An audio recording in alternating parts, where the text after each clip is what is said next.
Okay, so a, b, c are integers. That means ax is b plus c when you add both sides by b. And then finally, a is going to be b plus c over a. So if they're all integers, this must be a fractional number, which is a rational.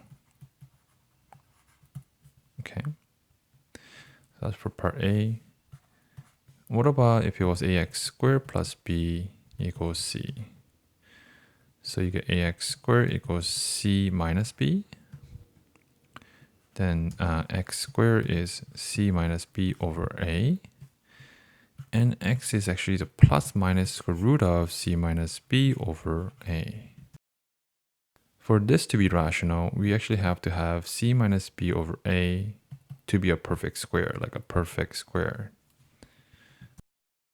Okay, so, or like c minus b equals some perfect square times a.